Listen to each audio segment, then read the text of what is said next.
Well, right now we're going to continue our conversation on innovation and collaboration, and we've got a special guest with us here today. We've got social futurist Fletcher with us.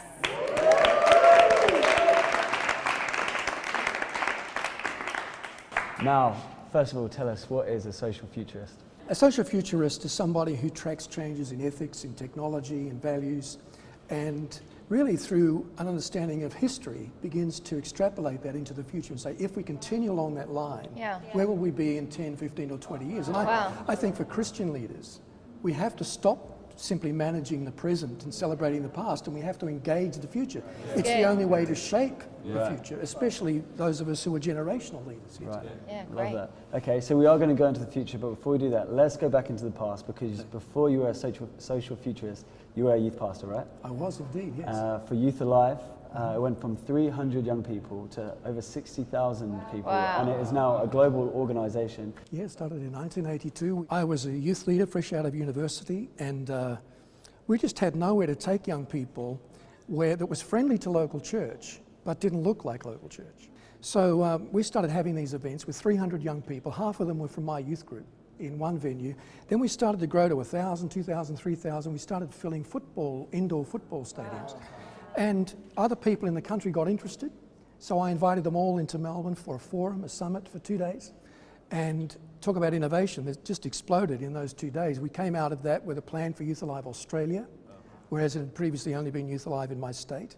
And then it grew in all the other cities. It went to New Zealand, it went to Asia and Europe, gave birth to things like Planet Shakers under Russell Evans, who was a Youth Alive guy. Phil Dooley was in Youth Alive. Gary Clark was in Youth Alive.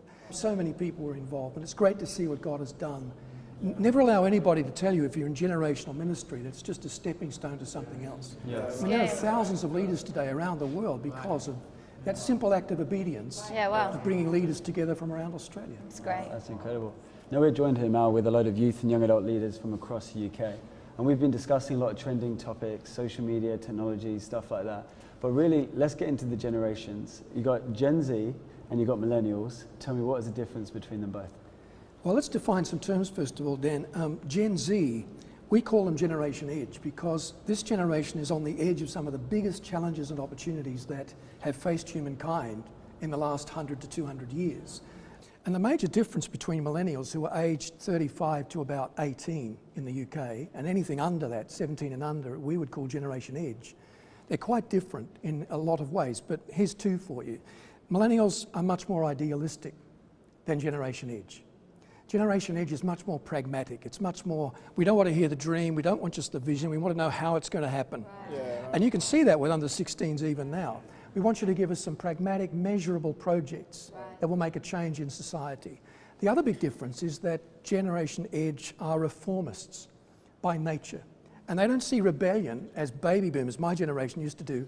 Hey, I'm cool, I'm rebellious. You know, look at my music, it's rebellious, my clothes are rebellious. Well, not anymore, but they were once.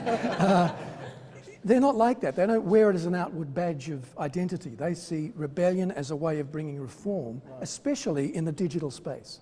So you won't see these kids going out and demonstrating in the street as much, but you will see them changing things online, which means that we as leaders have to take very seriously what they say and do online. Wow, incredible.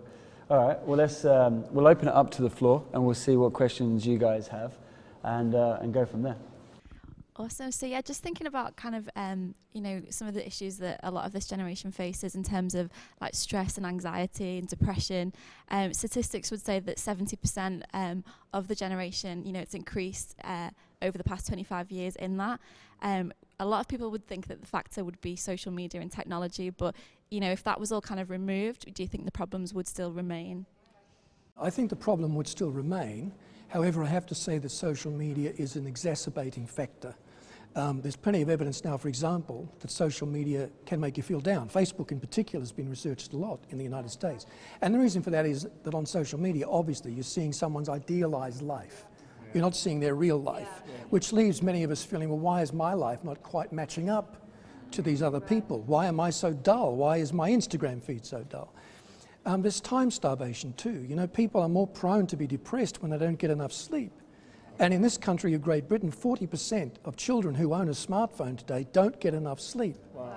There are children under 5 now, according to one of our leading psychiatrists, who exhibit autism-like symptoms. They're not autistic, but they have autism-like behaviour because they can't read human faces. Wow. They can't get eyeball signals. They can't do old-fashioned biometrics. They're so used to multi-screening. So I think the problem would still be there because of the pressures of life today. And a lot of it has to do with the family, because parents now are using social media so much they don't have time to eyeball their children, to spend time with their children. And so those two things working together do make it very difficult for kids today to handle depression. Just following on from that as well, really, just how would you, youth pastor many years ago, but even now, if you were a youth pastor now, how would you be encouraging your team to lead in a way, and I guess to help safeguard your young people to media, social media, to not help it exploit these often insecurities?